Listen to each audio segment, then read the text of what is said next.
सभी को नमस्कार। कैसे हैं आप सब? आशा करते हैं कि सब लोग अच्छे होंगे। मैं Pradeep sir, chemistry point Purnia की ओर से आज हम लोगों का केमिस्ट्री इंट्रोडक्शन क्लास है। केमिस्ट्री इंट्रोडक्शन क्लास का मतलब कि आज की क्लास में हम लोग जानेंगे कि केमिस्ट्री इंट्रोडक्शन में केमिस्ट्री क्या है, यानी केमिस्ट्री के बारे में जानेंगे कि आप केमिस्ट्री कहते किसे हैं। क्योंकि जो लोग केमिस्ट्री की शुरुआत करते हैं तो आप यहाँ से स्टार्ट कर सकते हैं, यहाँ से जीरो लेवल से आप स्टार्ट कर सकते हैं। बस वीडियो को शुरू से अंत तक आपको देखना होगा और लगातार आपको चुटकी में आपको ये समझ में आएगा कि केमिस्ट्री क्या है और इसको कैसे पढ़े। एकदम हलवा लगेगा, बहुत भाई आसान लगेगा ये। और इसका क्लासिफिकेशन जानेंगे और कुछ कुछ बेसिक टर्म है जैसे पदार्थ के बारे में, पदार्थ का वर्गीकरण सबके बारे में। यानी समझो कि इस वीडियो को अगर आप देख लिए तो आपका केमिस्ट्री का इंट्रोडक्शन कहीं भी आप जाके कई बच्चों को पढ़ा सकते हैं। हाँ, कोई भी बच्चों को आप यहाँ पर डील कर सकते हैं कि केमिस्ट्री क्या है और आपको केमिस्ट्री समझ में भी आएगा। चलिए शुरुआत करते हैं।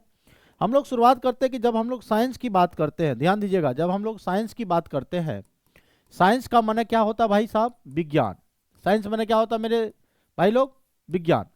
और विज्ञान की जब हम लोग ब्रांच की बात करें, शाखा की बात करें, तो इनकी 3 शाखाएं होती है। कितनी शाखाएं होती है? 3 शाखाएं होती है। एक को हम लोग कहते हैं फिजिक्स, ध्यान दीजिएगा, एक हमारा फिजिक्स है, फिजिक्स को हिंदी में बोलते हैं भौतिकी, ध्यान से समझना भाई। दूसरा होता है हमारा केमिस्ट्री। केमिस्ट्री केमिस्ट्री को हम लोग बोलते हैं रसायन शास्त्र या रसायन विज्ञान, रसायन शास्त्र या रसायन विज्ञान बोलेंगे।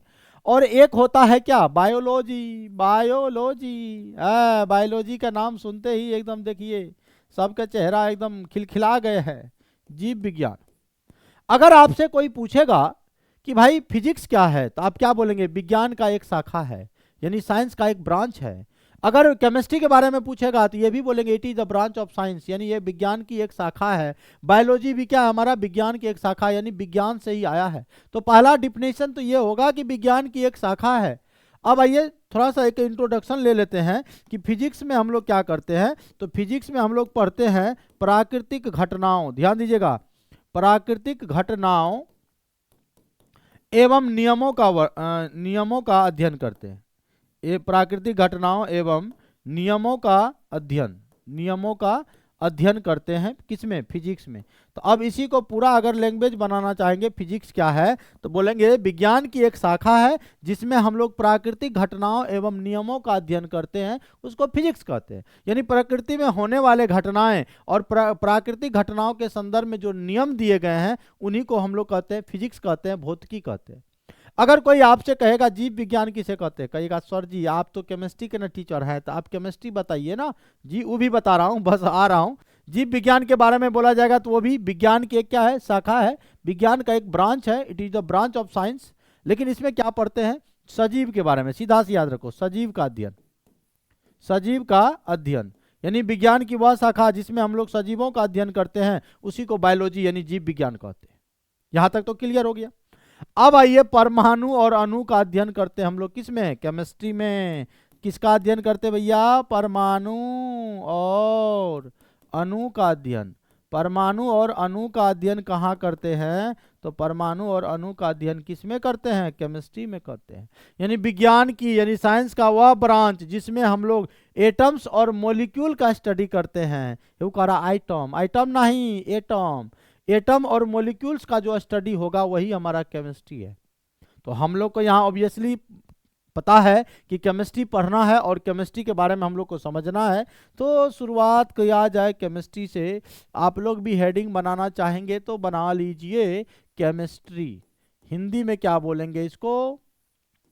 रसायन शास्त्र बोलिए या रसायन विज्ञान बोलिए, ये आपका मन। पहला बात, अगर इसका डिफिनेशन लिखेंगे तो क्या लिखेंगे?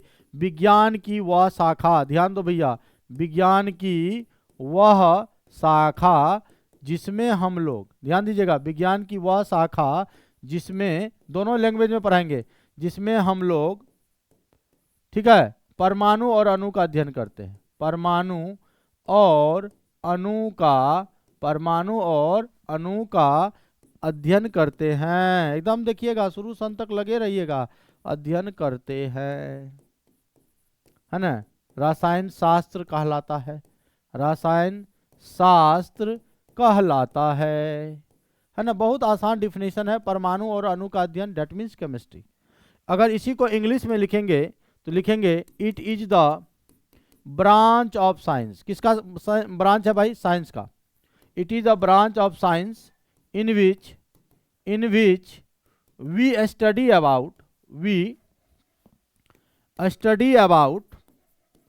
Study about atoms and molecule. Atom माने परमाणु, एंड मोलिक्यूल, एटम माने परमाणु, मोलिक्यूल मतलब अणु। तो जिसमें हम लोग एटम्स और मोलिक्यूल का स्टडी करते हैं उसी को तो केमिस्ट्री कहते हैं। लेकिन ये हो गया बचपना डिफिनेशन, यानी बचपन क्लास का डिफिनेशन हो गया। और आप जो क्लास में हो वो आपका स्टैंडर्ड डिफिनेशन है। और स्टैंडर्ड डिफिनेशन क्या होगा? स्टैंडर्ड डिफिनेशन क्या होगा कि विज्ञान की वह शाखा है जिसमें हम लोग पदार्थ के गुण, संरचना, संगठन और उनमें होने वाले परिवर्तन, क्या क्या बोल रहा हूं मैं? पदार्थ के गुण, संरचना, संगठन और उनमें होने वाले परिवर्तन, यानी properties of matter, structure, composition और एंड चेंजेज। ये चार चीजों का अध्ययन करते हैं हम लोग किसमें? केमिस्ट्री में। तो एक और डिफिनेशन आप यहाँ पर लिख सकते हैं, एक और परिभाषा आप लिख सकते हैं यहाँ पर। क्या बोलिए, क्या लिखिएगा यहाँ पर? बोलो भैया, क्या लिखोगे आप? लिखेंगे विज्ञान की वह शाखा, विज्ञान की वह शाखा जिसमें हम लोग क्या अध्ययन करते हैं? तो पदार्थ के गुण, ध्यान दीजिएगा, पदार्थ के गुण, कॉमा संरचना, कॉमा संगठन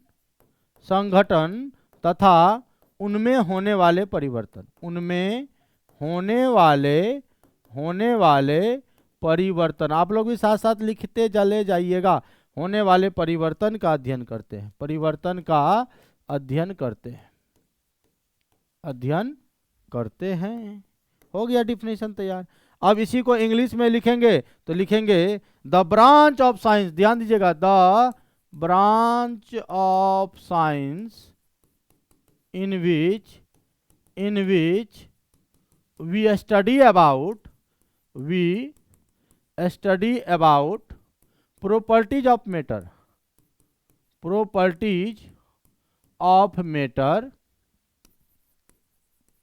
comma structure, comma composition and changes। बस ये चार चीजों का अध्ययन हम लोग केमिस्ट्री में करते हैं। कौन कौन चीज? पदार्थों के गुण लीजिए, संरचना लीजिए, किसी भी पदार्थ की संरचना ले लीजिए, और उसमें उसका संगठन। जैसे बात, ये संगठन का मतलब यहाँ क्या होता है? जैसे एक छोटा सा उदाहरण लीजिए, अगर हम कहेंगे पित्तल, कि पित्तल में क्या क्या होता है, तो अभी एक एक करके बताऊंगा। जैसे अगर हम बात करें पित्तल को इंग्लिश में ब्रास कहा जाता है। और ब्रास में क्या क्या रहता है, किन किन चीजों से मिलकर बना होता है? क्योंकि ये तो हमारा मिश्र धातु है, एलॉय है।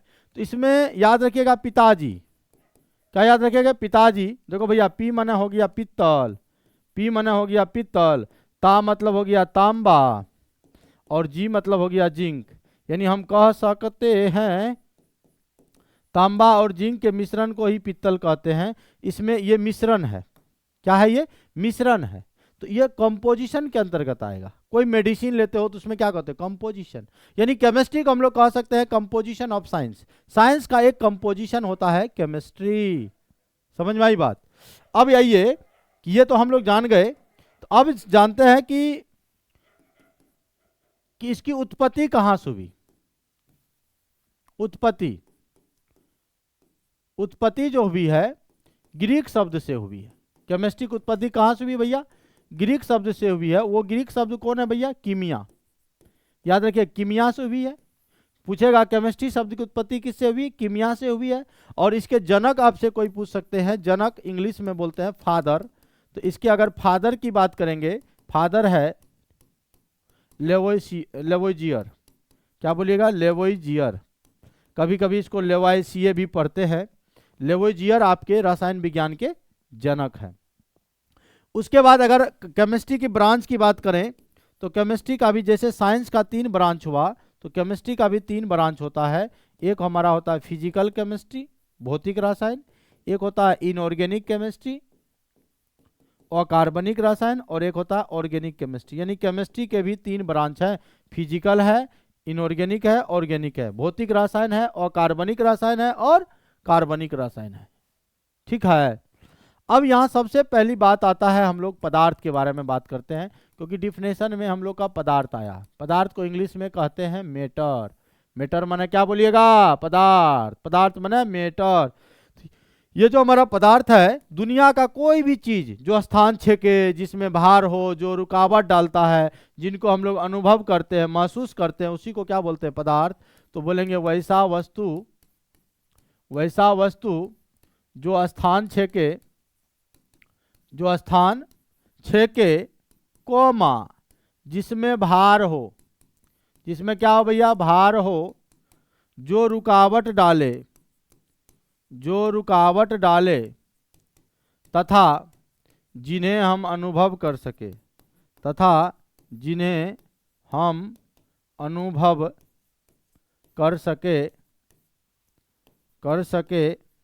पदार्थ कहलाता है। याद रखना क्या कहलाता भाई? पदार्थ कहलाता है। कोई भी एग्जाम्पल ले लीजिए, ईंट ले लीजिए, किताब ले लीजिए, पानी ले लीजिए, हाइड्रोजन गैस ले लीजिए, ये सब पदार्थ के अंतर्गत आएगा। ETC यानी anything that occupy space having mass and volume are called matter. Matter क्या है? कि जो भी स्थान छेकता है, जिसमें कुछ ना कुछ भार होता है, जो रुकावट डालता है, जिसको आप अनुभव करते हैं, उसको हम लोग क्या कहते हैं? पदार्थ बोलते हैं। अगर पदार्थ का वर्गीकरण आपसे कोई पूछेगा कि पदार्थ का वर्गीकरण बताओ, क्लासिफिकेशन ऑफ मैटर की बात करो, तो पदार्थ बीच में हम लिख दिए पदार्थ। और ये पदार्थ को भैया 2 तरह से वर्गीकरण करते हैं। एक हम लोग भौतिक वर्गीकरण करते हैं,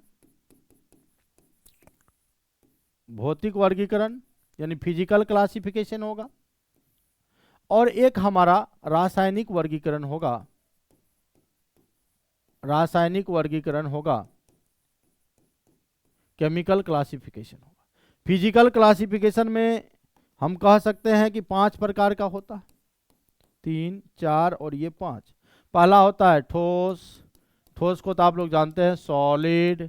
दूसरा होता है हमारा द्रव को हम लोग क्या कहते हैं? लिक्विड।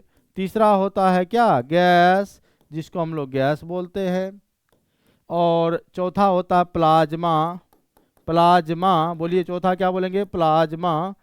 और छठा होता है बोस-आइंस्टीन संघनन। क्या बोलिएगा? बोस-आइंस्टीन संघनन। ये 5वीं अवस्था है, यानी BEC, जिसमें ये तीनों अवस्था जो है हमारा अस्थाई होता है। ठोस, द्रव, गैस, ये अवस्था क्या होता है? अस्थाई होता। और ये प्लाज्मा और बोस-आइंस्टीन संघनन ये अस्थाई नहीं होता है। और ये क्या होता है आगे बताएंगे। प्लाज्मा क्या होता है, बोस-आइंस्टीन। और प्लाज्मा जो है ये याद रखिएगा, सूर्य, हमारा जो सूर्य है, सन जो है, वो प्लाज्मा स्टेट में है। और रासायनिक वर्गीकरण में करेंगे 2 प्रकार के, शुद्ध पदार्थ और मिश्रण। याद रखिएगा, एक हमारा होगा शुद्ध पदार्थ होगा, और दूसरा होगा मिश्रण।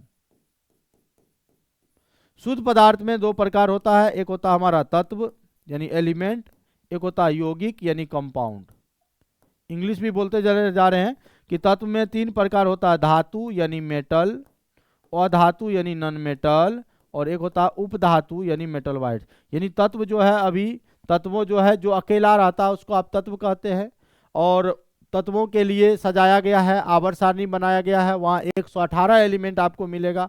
और वहीं पर धातु, अधातु और उपधातु यानी मेटल, नॉन मेटल और मेटल वाइट्स देखने को मिलेगा। और यौगिक तो आप जानते हैं 2 प्रकार के होते हैं, एक को कहते हैं कार्बनिक यौगिक और दूसरा को क्या बोलते हैं? अकार्बनिक यौगिक। कार्बनिक यौगिक और दूसरा को क्या बोलेंगे? अकार्बनिक यौगिक बोलेंगे। और मिश्रण भी 2 प्रकार के, जैसे कहते हैं ना, पानी में चीनी जैसे घुले राजा जी। पानी में चीनी आप घुला देते हैं, बन जाता है शरबत। पानी का ताम घुलाएंगे, चीनी का ताम घुलेंगे, दोनों का नेचर समान है, तो समांगी मिश्रण हो गया ना। और पानी में बालू को घुला दीजिए, पानी कहेगा घुलाएंगे, बालू कहेगा नहीं घुलेंगे। यानी समझिए ना, प्यार अगर दोनों तरफ से होगा तो वो समांगी होगा, एक तरफा प्यार होगा तो भी समांगी होगा। तो एक समांगी मिश्रण हो गया और एक हो गया हमारा क्या? विसमांगी मिश्रण हो गया। यानी ये हमारा वर्गीकरण है पदार्थ का, भौतिक वर्गीकरण है, ये रासायनिक वर्गीकरण है। अब एक एक करके हम लोग ठोस के बारे में जानेंगे। ठोस आप जानिए रहे हो, जिसका आकार और आयतन दोनों निश्चित होता है, ठोस होता है। द्रव क्या होता है, जिसका आकार अनिश्चित होता है परंतु आयतन होता है, जैसे पानी की बात करें। और अगर गैस की बात करें तो जिसका आकार और आयतन दोनों अनिश्चित होता है, ना ही आकार होगा ना ही कोई आयतन होगा। लेकिन हाँ, ठोस द्रव गैस में सबसे अधिक जो है जगह छेकेगा कौन, गैस, क्योंकि गैस पूरा फैल जाता है ना। और ठोस के अभी अभी कन जो है ना पूरा एकदम चिपकल चिपकल रहता है, पूरा एकदम सटेले रहे राजा जी, पूरा एकदम सटल सटल रहता है ठोस के अभी अभी कन। और विस्तार जो है सबसे ज़्यादा किसका होता है, तो गैस का होता है, ये बात आप याद रखेंगे। और प्लाज्मा क्या होता है, देखो भाई प्लाज्मा का ये समझना है तो एक बात और याद रखिएगा। जैसे ये हमारा ठोस है, सॉलिड है, इसको हम लोग पिघला दिए तो द्रव बन गया, और द्रव को अगर गर्म किए तो गैस बन गए। और गैस को गर्म करते रहिए करते रहिए करते रहिए करते रहिए, एक ऐसा ताप आएगा, मान लो 60,000 डिग्री सेल्सियस पर जब आप इसको हीट किए 60,000 डिग्री सेल्सियस पर, तो ये उसकी अवस्था हो जाती है जिसको हम लोग प्लाज्मा कहते हैं। और सन जो है हमारा प्लाज्मा अवस्था में है। और ठोस जो को ठंडा कीजिए ठंडा कीजिए ठंडा कीजिए, इतना ठंडा कर दीजिए इतना ठंडा कर दीजिए, तो वो एक अवस्था बना लेता है जिसको हम लोग बोस-आइंस्टीन कंडेंसेशन कहते हैं। और ये भी अस्थाई है और ये भी अस्थाई है, जो अस्थाई है। अस्थाई यहाँ से हमारा सॉलिड होता है, जैसे H2O है, आइस सॉलिड है, आइस सॉलिड है। इसको अगर मेल्ट करेंगे तो ये लिक्विड बन जाएगा, इसको अगर बॉयल करेंगे तो ये गैस बन जाएगा। यानी जल का तीनों अवस्था संभव है। ठोस में बर्फ कहते हैं, और इसमें द्रव में पानी बोलेंगे, इसको पानी वाटर, और इसको बोलेंगे भाप यानी वाष्प वेपर। तो आगे हम लोग देखेंगे ये वर्गीकरण। आपने देखा कि आज की क्लास में देखा कि केमिस्ट्री क्या है, केमिस्ट्री के वर्गीकरण को देखा, केमिस्ट्री के जनक को देखा, केमिस्ट्री शब्द की उत्पत्ति को देखा आपने, केमिस्ट्री का दो तरह का डिफिनेशन बताए, फिर हम बताएं पदार्थ, पदार्थ का वर्गीकरण को आपने जाना कि भौतिक वर्गीकरण भी होता है, रासायनिक वर्गीकरण भी होता है।